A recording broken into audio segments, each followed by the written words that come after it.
Hi friends, അപ്പോൾ എല്ലാവർക്കും അടുത്ത റെസിപ്പിയിലേക്ക് സ്വാഗതം. ഇന്ന് ഇഡ്ഡലിക്കും ദോശയ്ക്കും ഒക്കെ കൂടെ കൂട്ടാൻ പാകത്തിനുള്ള നല്ല ടേസ്റ്റി ആയിട്ടുള്ളൊരു ചട്നിയുടെ റെസിപ്പിയാണ് ചെയ്ത് കാണിക്കുന്നത്. തക്കാളിയും സവാളയും ഒക്കെ വെച്ചിട്ട് അതിൻ്റെ കൂടെ തന്നെ വേറെ കുറച്ച് ഇൻഗ്രീഡിയൻസും ഒക്കെ ചേർത്തിട്ട് ഉണ്ടാക്കുന്ന നല്ല ടേസ്റ്റി ആയിട്ടുള്ളൊരു ചട്നിയാണ് കേട്ടോ ഇത്. അപ്പോൾ ഇത് എല്ലാവരും ഒന്ന് ഉണ്ടാക്കി നോക്കുക. ഇനിയിപ്പോൾ ഇത് ഒരു തവണ ഉണ്ടായിക്കഴിഞ്ഞാൽ നിങ്ങളിത് മാത്രം മതിയെന്ന് പറയും. അപ്പോൾ നമുക്ക് റെസിപ്പിയുടെ വീഡിയോയിലേക്ക് പോവാം. അതിനായിട്ട് ഞാനിപ്പോൾ ഇവിടെ 4 വലിയ ഉള്ളി എടുത്തിട്ടുണ്ട്. നല്ലപോലെ തൊലിയെല്ലാം കളഞ്ഞിട്ട് നല്ലപോലെ കഴുകി ഒന്ന് എടുത്തിട്ടുണ്ട്. അപ്പോൾ ഇതിവിടെ ഇരിക്കട്ടെ. നമുക്ക് ഈ റെസിപ്പി ഉണ്ടാക്കാനായിട്ട് ഞാൻ ഒരു പാൻ വെച്ചിട്ടുണ്ട്. പാൻ വെച്ചിട്ട് അതിലേക്കൊരു 2 ടേബിൾ സ്പൂൺ വെളിച്ചെണ്ണ ഒഴിച്ചു കൊടുത്തു. വെളിച്ചെണ്ണയിലാണ് ഉണ്ടാക്കുന്നത്. നിങ്ങൾക്ക് ഓയിൽ വേണമെന്നുണ്ടെങ്കിൽ അങ്ങനെ ഉപയോഗിക്കാം. അതിലേക്കൊരു 10-15 അല്ലി വെളുത്തുള്ളി നന്നാക്കിയത് അത് ചേർത്ത് കൊടുത്തു.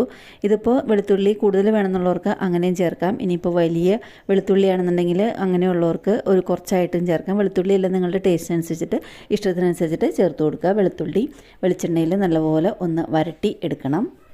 വെളുത്തുള്ളിയുടെ കളറെല്ലാം ചെറുതായിട്ടൊന്ന് മാറി തുടങ്ങുമ്പോൾ നമ്മൾ നേരത്തെ നന്നാക്കി വെച്ചിരുന്ന ആ വലിയ ഉള്ളി ചെറുതാക്കി മുറിച്ചിട്ട് അതും കൂടെയും എണ്ണയിലേക്ക് ചേർത്ത് കൊടുത്ത് ഒന്ന് വഴറ്റിയെടുക്കുക.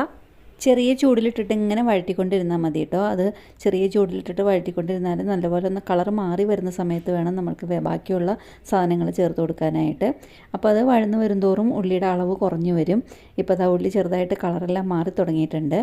ഇപ്പോൾ ഈ സമയത്ത് ഇനി ഇതിലേക്ക് ഞാൻ കുറച്ച് ചുവന്ന മുളക് ചേർത്തുകയാണ്. ഒരു 8-10 ചുവന്ന മുളക് ചേർത്ത് കൊടുക്കുന്നുണ്ട്. നിങ്ങളുടെ എരിവിനനുസരിച്ചിട്ട് നിങ്ങളുടെ ഇഷ്ടത്തിനനുസരിച്ചിട്ട് ചേർത്ത് കൊടുക്കാം.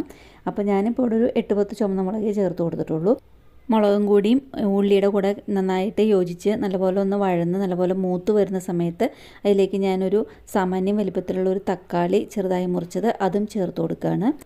തക്കാളിയുടെ ചേർത്തെടുത്തിട്ട് അതും നല്ലപോലെ ഒന്ന് വഴറ്റിയെടുക്കണം. തക്കാളിയെല്ലാം നല്ലപോലെ വെന്തിട്ടൊന്ന് ഒരു ഉടഞ്ഞു കിട്ടണം. അതുവരേക്ക് അതൊന്ന് വഴറ്റി കൊടുക്കുക. കുറച്ച് സമയം വേണമെന്നുണ്ടെങ്കിൽ നമുക്കൊന്ന് അടച്ചു വെച്ചിട്ട് വേവിച്ചെടുക്കാം കേട്ടോ. അപ്പോൾ ഞാനിപ്പോൾ ഇവിടെ ഒരു 2-3 മിനിറ്റോളം ഇതൊന്ന് അടച്ച് വയ്ക്കുകയാണ്. അടച്ച് വെച്ചിട്ട് ഒന്ന് വേവിച്ചെടുക്കുകയാണ്. ചെറിയ ചൂടിൽ ഇതൊന്ന് അടച്ച് വെച്ചാൽ പെട്ടെന്ന് തന്നെ തക്കാളിയെല്ലാം നല്ലപോലെ വെന്ത് കിട്ടും. ഇപ്പോൾ അത് അടച്ച് വെച്ചപ്പം തക്കാളി നല്ലപോലെ ഒന്ന് വെന്ത് കിട്ടിയിട്ടുണ്ട്. തക്കാളി വെന്തൊന്ന് ഉടഞ്ഞ് കിട്ടണം, അതാണ് അതിൻ്റെ പാകം. അപ്പോഴേ ഒന്ന് ശരിക്ക് ഒന്ന് അരിഞ്ഞ് കിട്ടുള്ളൂ. മിക്സിയിലെല്ലാം ഇടുമ്പോൾ ഒന്ന് അരിഞ്ഞ് കിട്ടാനായിട്ടാണ് ഒന്ന് അടച്ച് വെച്ചിട്ട് വേവിക്കുന്നത്. അതുമല്ല നല്ലൊരു ടേസ്റ്റ് ഉണ്ടാവും ചട്നി. തക്കാളി വെന്തിട്ട് അരയ്ക്കുന്നതും നമ്മൾ വേവിക്കാതെ അരച്ചെടുക്കുന്നതും ഒരു ടേസ്റ്റും വ്യത്യാസം ഉണ്ടാവും. നല്ലപോലെ ഒന്ന് വഴറ്റി വേവിച്ചിട്ടൊക്കെ അരച്ചെടുത്താൽ കുറച്ചും കൂടെയും ഒരു ടേസ്റ്റ് ഉണ്ടാവും. അപ്പോൾ ഇതിൽ വെളുത്തുള്ളിയും നല്ല 2-3 ടേബിൾ സ്പൂൺ വെളിച്ചെണ്ണയിൽ കുറച്ച് വെളുത്തുള്ളി, സവാള, തക്കാളി, ചുവന്ന മുളക് ഇത്രയുമാണ് ഞാനിപ്പോൾ ഇതിങ്ങനെ വഴറ്റി എടുത്തേക്കുന്നത്. ഇനിയിപ്പോൾ ഇതൊന്ന് മിക്സ് ചെയ്തിട്ട് ചൂട് ഓഫ് ചെയ്ത് കൊടുക്കുക. ഇപ്പോൾ തക്കാളിയെല്ലാം വെന്ത് കിട്ടിയിട്ടുണ്ട്. ഇനിയിപ്പോൾ ഇതൊന്ന് മിക്സ് ചെയ്ത് കഴിഞ്ഞതിന് ശേഷം ഇതൊന്ന് അടച്ച് വയ്ക്കുക ചൂടാറാനായിട്ട്. നല്ലപോലെ ചൂടാറി കഴിഞ്ഞതിന് ശേഷം മാത്രമേ നമ്മൾ മിക്സിയിലിട്ടിട്ട് അരച്ചെടുക്കുകയുള്ളൂ. അപ്പോൾ ഇത് ചൂടാറാനായിട്ട് ഞാനിപ്പോൾ ഇവിടെ ഇത് നീക്കി വയ്ക്കുകയാണ്. ഒരു 10-15 മിനിറ്റിനുള്ളിൽ ചൂടാറി കിട്ടും. അപ്പോൾ ചൂടാറി കഴിഞ്ഞ് കഴിയുമ്പോൾ മിക്സിയുടെ ജാറിലേക്ക് ഇട്ടിട്ട് ഒന്ന് അരച്ചെടുക്കാം. അപ്പോൾ ഇത് അരയ്ക്കുന്ന സമയത്തും ഇതിലേക്ക് കുറച്ച് സാധനങ്ങൾ ചേർത്ത് കൊടുക്കുന്നുണ്ട് കേട്ടോ. അപ്പോൾ അതുകൊണ്ട് തന്നെ നിങ്ങൾ വീഡിയോ സ്കിപ്പ് ചെയ്യാതെ കണ്ടു നോക്കുക.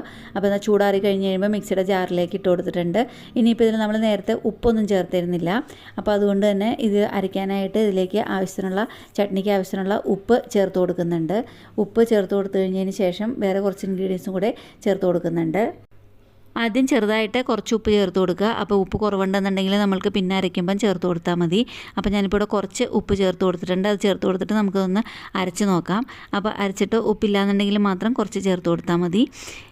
ഇപ്പോൾ ഈ ചട്നി ഇവിടെ നല്ല പേസ്റ്റ് പോലെ ഒന്ന് അരച്ച് എടുത്തിട്ടുണ്ട്.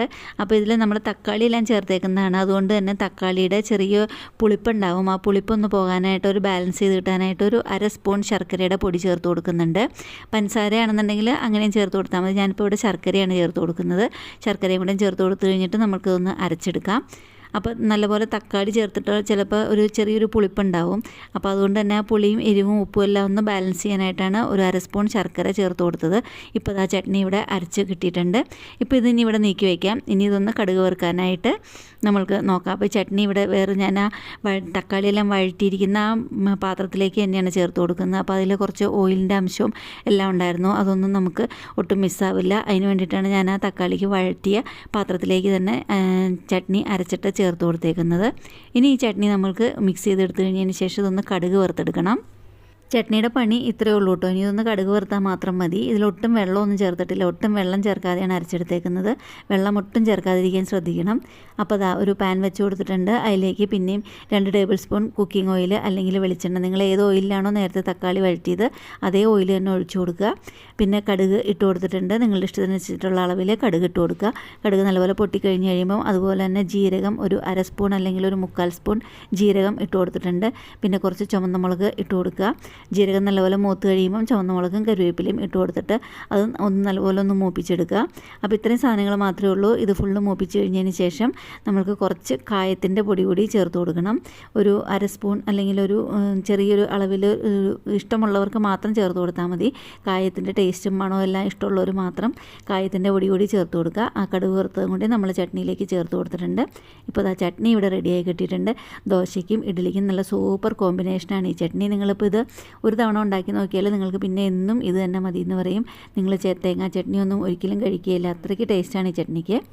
അപ്പോൾ ഈ ചട്നി എല്ലാവരും ഒരു തവണ ഒന്ന് ഉണ്ടാക്കി നോക്കുക കേട്ടോ. നിങ്ങൾ ഉണ്ടാക്കി നോക്കിയിട്ട് നിങ്ങളുടെ അഭിപ്രായങ്ങൾ അറിയിക്കുക. നല്ല ടേസ്റ്റി ആയിട്ടുള്ള മുരിഞ്ഞ ദോശയുടെ എല്ലാം കൂടെ നല്ല സൂപ്പർ കോമ്പിനേഷനാണ് ഈ ചട്നി. നിങ്ങൾക്ക് ഇഷ്ടപ്പെട്ടു എന്നുണ്ടെങ്കിൽ നിങ്ങൾ നിങ്ങളുടെ ഫ്രണ്ട്സിനും റിലേറ്റീവ്സിനും ഒക്കെ ഒന്ന് ഷെയർ ചെയ്യുക. പിന്നെ എന്നും പറയുന്ന പോലെ എൻ്റെ റെസിപ്പി, എൻ്റെ വീഡിയോ ആദ്യമായിട്ട് കാണുന്നവരുണ്ടെന്നുണ്ടെങ്കിൽ എൻ്റെ ചാനലൊന്ന് സബ്സ്ക്രൈബ് ചെയ്ത് സപ്പോർട്ട് ചെയ്യുക.